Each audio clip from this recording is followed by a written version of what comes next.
Je suis heureuse de vous voir ce matin si nombreuses. Amen. Et je bénis le Seigneur pour ce temps de grâce qu'il permet. Nous lui sommes reconnaissants parce qu'aujourd'hui, samedi 2, il a disposé ce temps-là pour que nous soyons à ses pieds. Que son nom soit béni. Ce matin, le thème du jour, comme Maman Akoudze l'a dit, est tiré de Psaume 32, le verset 8. Je t'instruirai et je te montrerai la voie que tu dois suivre. Je te conseillerai, j'aurai le regard sur toi. Aujourd'hui, Maman, le Seigneur veut nous instruire sur comment faire pour avoir une nation bénie. Comment faire pour avoir une nation en paix. Le Seigneur veut nous instruire ce matin. Et par rapport à cela, le texte qui m'a mis à cœur est tiré de 1 Timothée 2. 1 Timothée 2, versets 1 à 4. C'est avec ce passage-là le Seigneur veut nous instruire ce matin avant que nous commencions à prier pour la nation. Vous y êtes? J'exhorte donc, avant toute chose, à faire des prières, des supplications, des requêtes, des actions de grâce pour tous les hommes, pour les rois et pour tous ceux qui sont élevés en dignité, afin que nous menions une vie paisible et tranquille, en toute piété et honnêteté. Cela est bon et agréable devant Dieu notre Sauveur, qui veut que tous les hommes soient sauvés et parviennent à la connaissance de la vérité. Amen. C'est le texte qui m'a mis en cœur aujourd'hui.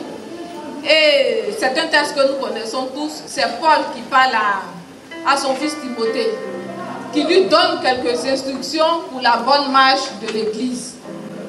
Pour la bonne marche de l'Église.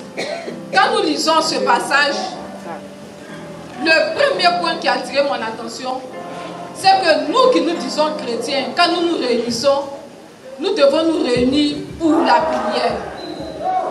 Parce qu'il dit au verset 1, il nous exhorte avant toute chose, avant nos bavardages, avant même, je ne sais pas quoi, il nous exhorte avant toutes ces choses qui nous préoccupent, à nous mettre en prière. Quand il parle de supplication, action de grâce, exhortation, tout ça, ce sont des formes de prière. Donc Paul nous exhorte à nous mettre en prière. Et à nous mettre en prière pour tous les hommes. C'est-à-dire que nos prières égoïstes là, on n'a qu'à les mettre de côté un peu. Je prie seulement pour ma maison, je prie pour moi, je veux me voir béni, ma maison bénie, mon enfant béni, avoir un travail, avoir quoi. Paul nous dit de prier aussi pour tous les hommes. Ils en ont besoin. Mais au-delà de ce thème général pour tous les hommes, il a été par la suite du verset un peu plus spécifique. Au verset 2, il dit pour les rois, pour tous ceux qui sont élevés en dignité. Quand j'ai réfléchi à ça, pour les rois, pour tous ceux qui sont élevés en dignité, ça veut dire pour tous ceux qui nous gouvernent, pour tous ceux qui ont autorité sur nous, pour tous ceux dont la prise de décision influence à quelque niveau ce soit nos vies, influence la vie de nos enfants, influence la vie de nos maris, influence en d'autres termes la vie de la nation. Paul nous exhorte à prier pour ces personnes-là. Et aujourd'hui, je veux qu'en priant pour la nation, nous nous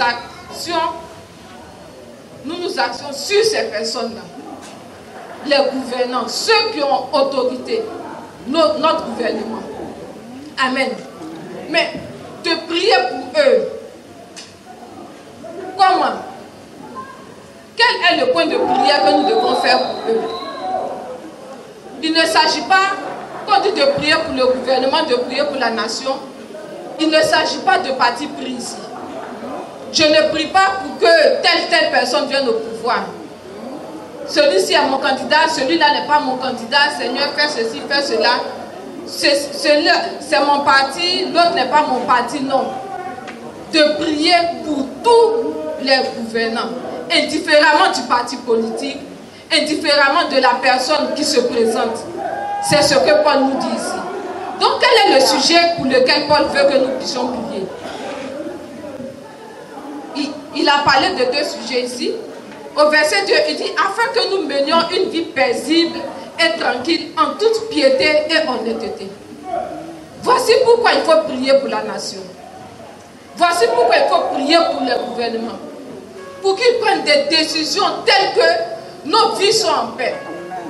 Pour qu'ils prennent des décisions inspirées par Dieu. Nous avons le pouvoir de choisir le gouvernement que nous voulons. Nous avons le pouvoir de choisir l'autorité que nous voulons voir établie sur nous. Mais par la prière, pas par des revendications, pas par des marches. Pour nous qui sommes chrétiens en tout cas. Pour nous qui nous disons chrétiens, c'est notre part. C'est en cela que nous allons voir le gouvernement que nous voulons établir. Que nous voulons voir nous gouverner. Parce que ce gouvernement prend des décisions qui s'appliquent à nous. Et nous critiquons ces décisions-là. Nous passons le temps à critiquer ces décisions. Au lieu de prier plutôt pour que le royaume du Seigneur descende sur la terre au travers des décisions qu'ils vont nous donner, nous critiquons plutôt. Et Paul nous interpelle. Nous devons prier pour afin que les décisions qu'ils auront à prendre nous donnent de mener une vie paisible. Nous donnent de pouvoir avoir ce genre de rencontre. Quand il dit mener une vie paisible et tranquille en toute piété, nous allons pouvoir manifester notre foi librement. Nous allons pouvoir nous réunir dans les lieux de culte partout librement. Nous allons pouvoir vivre notre foi librement. C'est ce que le fruit de nos prières pour nos autorités feront. Et nous allons mener une vie honnête. Parce que tout le monde sait qu'en temps de trouble, il n'y a pas de règlement. la corruption, on ne parle plus de bonne gouvernance, on ne parle plus de ces choses-là. Chacun se débrouille comme il peut. Mais alors que pour nous chrétiens, nous devons mener une vie honnête. Il y va de notre salut. Et pour mener cette vie honnête, il est important que le pays soit en paix. Que les gouvernants prennent des décisions, les autorités, ceux qui sont élevés en dignité, prennent des décisions justes, des décisions qui reflètent le royaume de Dieu. Amen. Et au verset 3, Paul dit, cela est bon et agréable devant Dieu notre Sauveur. Ça veut dire quoi? C'est la volonté de Dieu que nous ayons des gouvernements en paix. Quand il dit cela est bon et agréable, je veux connaître la volonté de Dieu pour mon pays. Je veux connaître la volonté de Dieu. Voici une volonté de Dieu. Il dit cela est bon. Quand Dieu dit cela est bon et agréable, ça dit c'est ce qu'il veut. Et il veut que nous ayons des gouvernements en paix, des pays en paix, des nations en paix. C'est sa vision. Il ne veut pas que nous ayons des pays en guerre. Et il a dit même dans Ézéchiel 22, il a dit qu'il cherche un homme qui va se tenir à la brèche pour le pays afin que le pays ne soit pas détruit. Ça veut dire sa volonté, ce n'est pas que le pays soit détruit. Mais si nous ne prions pas, et les choses vont de mal en pire, il nous donne des gouvernants pour exercer son jugement, comme Maman Akoudze l'a dit. Il nous donne des personnes qui se donnent maintenant des autorités pour exercer son jugement sur nous, et on se plaît encore.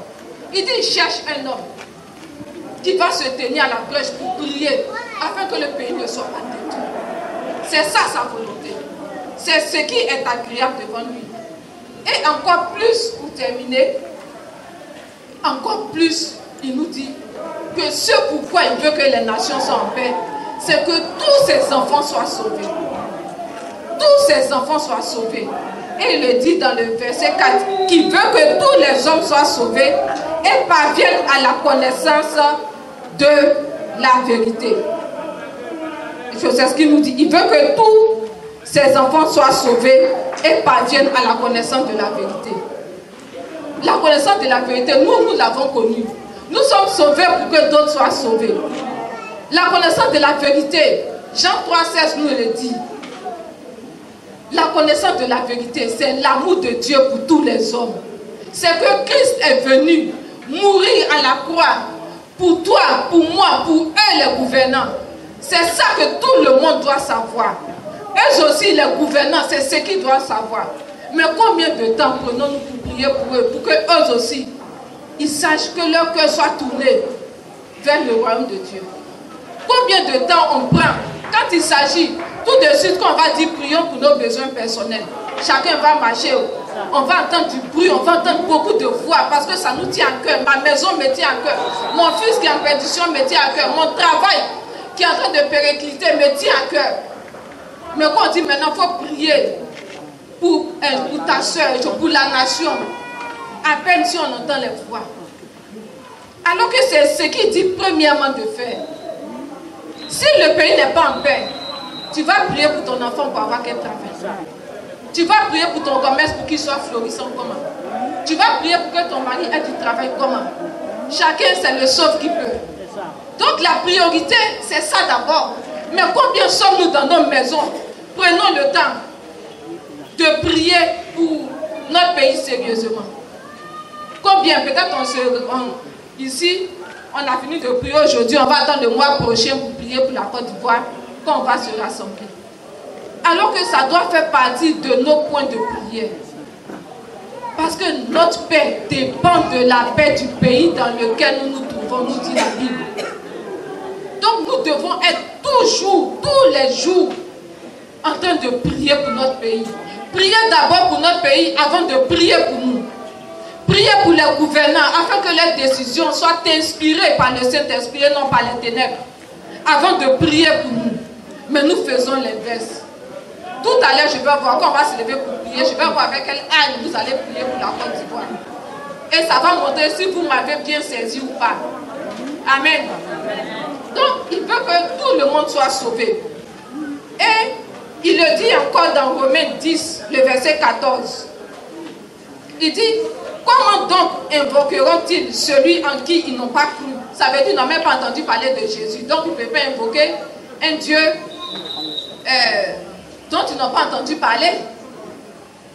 Et comment croiront-ils en celui dont ils n'ont pas entendu parler? Et comment en entendront-ils parler s'il n'y a personne qui prêche? Donc c'est ça, s'il n'y a personne qui prêche, s'il n'y a personne qui prie pour eux, pour que Dieu dispose, parce que la Bible dit nul ne vient à Jésus si le Père ne l'a appelé. Mais on peut prier, Seigneur, attire pour que nos gouvernants, que nous voulons voir sur nous, soient des gouvernants selon la gloire de Dieu, soient des gouvernants qui vont faire descendre le règne de Dieu dans notre pays, pour que notre pays reflète la gloire de Dieu. Daniel, quand les 70 ans étaient passés, et il a lu ça dans les livres. Lui seul, il s'est jeté face contre terre pour intercéder pour son pays. Il a pris de son temps.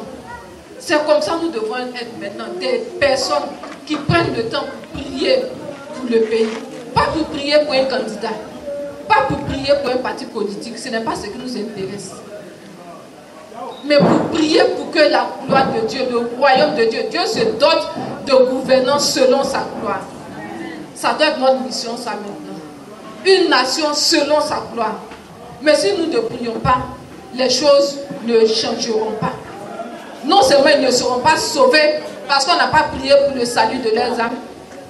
On a plutôt discuté, critiqué. Et nos critiques font que l'école, ça fait combien de temps les gens ne vont pas à l'école? Est-ce que nous avons prié pour ce point-là? Pour que Dieu touche les cœurs des gouvernants, des syndicalistes, afin qu'ils puissent entendre et trouver les bonnes décisions pour la bonne marche de l'école. Chacun pense, et j'ai dépensé. S'il y a l'année blanche, mon âge est gâté, l'âge de mon enfant va augmenter. C'est tout. Au-delà de ça, qu'est-ce qu'on fait? On pense à nous-mêmes. On pense à nous-mêmes. Donc la faute n'incombe pas au Seigneur, puisqu'il nous a instruits. Il nous a montré quelle est sa volonté. Il ne tient qu'à nous de rentrer dans cette volonté-là. Amen. Nous allons nous lever, maman.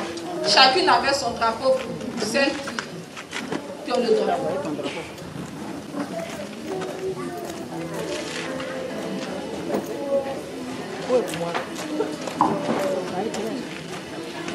Celles qui ont le drapeau. Le drapeau symbolise notre attachement à notre pays, matérialise notre attachement à notre pays. Donc tous les jours, ayons nos drapeaux dans nos sacs. Amen. Quand nous allons prier pour la Côte d'Ivoire, déposons-le. Le pays s'identifie au drapeau et nous allons prier. Amen. Je veux voir tout le monde debout. Oui, la prochaine fois, pour celles qui n'ont pas, vous aurez des drapeaux. Mais pour celles qui ont bien, ça doit être toujours dans vos sacs. Au même titre que le porte-monnaie. Parce que si le pays n'est pas restauré, il n'y aura pas de porte-monnaie. Amen. On se tient debout. Je veux voir cette même vigueur que vous prenez pour prier pour vos besoins personnels. Je veux voir cette même vigueur-là. Voir cette vigueur avec laquelle vous allez prier pour le pays. Parce que nous avons besoin de paix. Nous n'avons plus besoin de troubles. Amen. Amen. Le premier sujet, le premier point de prière. Le premier point de prière, on va faire comme Daniel. Daniel, il s'est identifié dans Daniel 9. Il s'est identifié au péché de sa nation. Daniel, lui, n'avait pas péché. Mais il s'est identifié, il s'est approprié les péchés de la nation pour demander pardon à Dieu. Nous allons nous approcher, s'approprier des péchés de la nation. Les décisions que nous critiquons, que nous ne trouvons pas bonnes, ce n'est pas les décisions des autorités seulement. Ce sont nos propres décisions parce que nous n'avons pas prié pour elles. Donc chacune va rentrer en elle-même. Demandez pardon à Dieu pour les péchés de la nation. Demandez pardon à Dieu pour les péchés des leaders. Demandez pardon. On commence à prier. On demande pardon à Dieu. Chacun va répandre son cœur devant Dieu. Pas que eux ils ont péché, mais nous avons péché. Nous avons été coupables devant toi, Seigneur, par ces décisions prises qui ne sont pas en toi, par la dérive de la nation. Nous voulons nous identifier au gouvernant et te demander pardon, Père éternel. Te demander pardon pour tout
un homme qui se tienne à la brèche.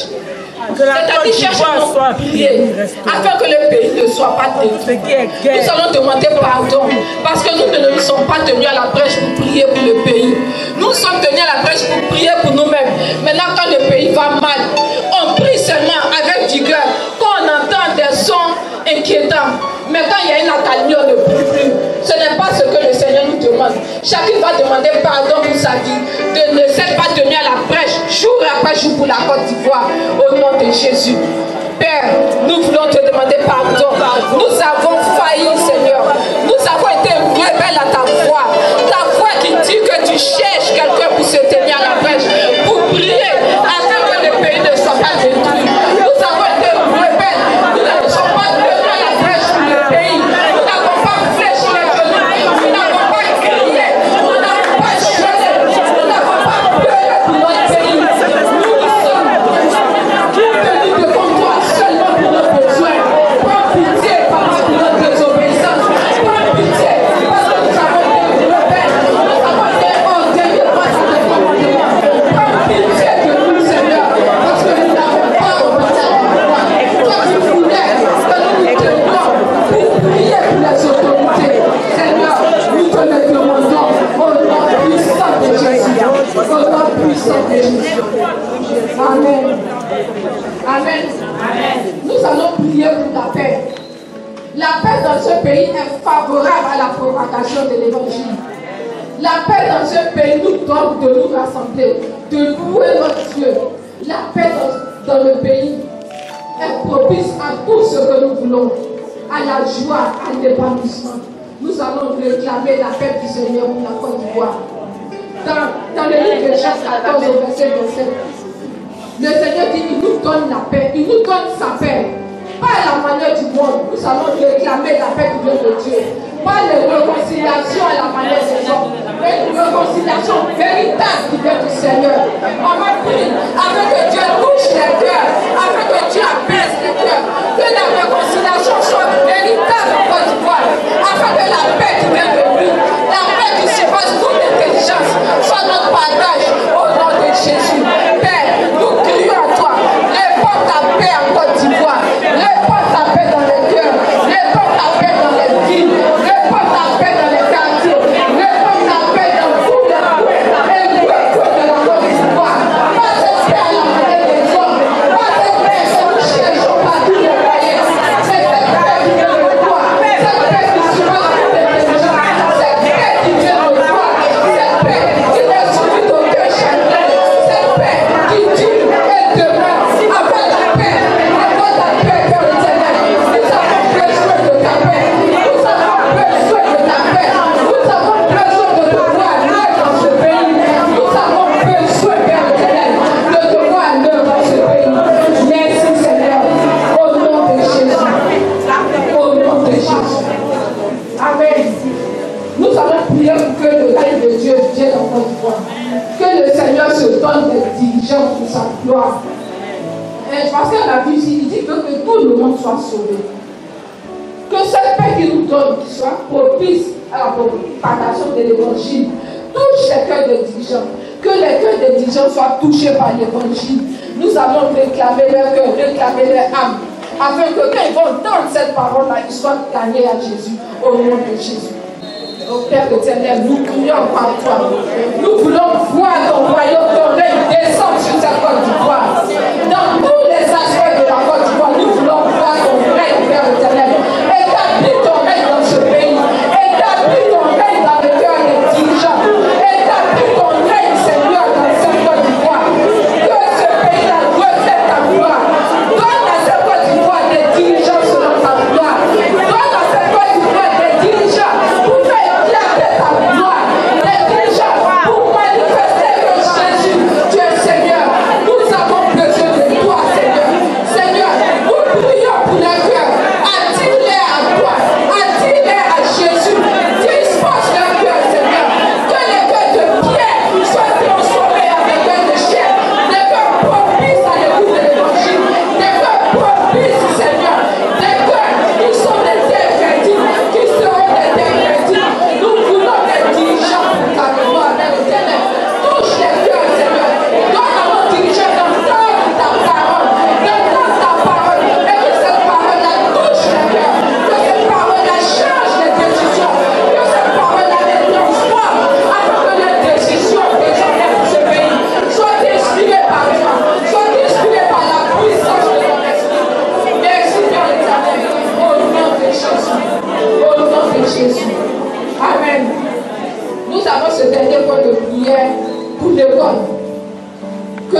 par la puissance de son esprit.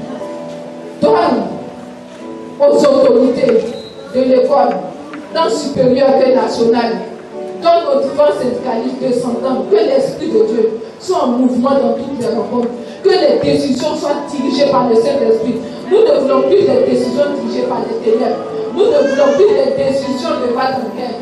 Que les décisions soient dirigées par le Saint-Esprit, des décisions allant dans le sens de la paix, pour que l'école soit apaisée. Prions au nom de Jésus. Père, nous te confions à l'école de Côte d'Ivoire. Nous implorons ta grâce pour cette école-là. Nous implorons ta grâce pour la jeunesse. Nous implorons ta grâce pour les autorités. Nous implorons ta grâce, Seigneur. Dieu de compassion, nous avons besoin de toi.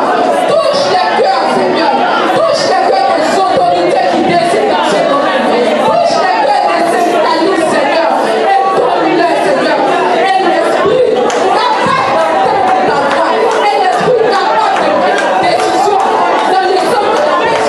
Des décisions pour que l'école aille de l'avant. Des décisions pour que l'école ne connaisse plus de rêve. Père, nous t'en supplions. Manifeste ta grâce, Seigneur. Manifeste ta grâce, Père éternel, pour les niveaux supérieurs, pour les niveaux inférieurs, Seigneur. Manifeste ta grâce pour l'école. Et donne à nos enfants de repartir à l'école. Donne à nos enfants de repartir à l'école. Donne aux autorités qui nous dirigent de prendre des décisions dans le sens de la paix. Des puissants d'âme, Seigneur. Des puissants d'âme, Seigneur. Des puissants d'âme. Parce que nous ne voulons pas l'année blanche, Papa. Nous ne voulons pas l'année blanche. Manifeste-toi, Seigneur. Manifeste ta grâce pour la Côte d'Ivoire. Donne gloire à ton nom, Père éternel. Donne gloire à ton nom. Au nom de Jésus. Au nom puissant de Jésus. Au nom de Jésus. Au nom de Jésus. Éternel Seigneur, nous avons besoin de toi. Nous avons besoin de toi, Père. Au nom de Jésus. Amen.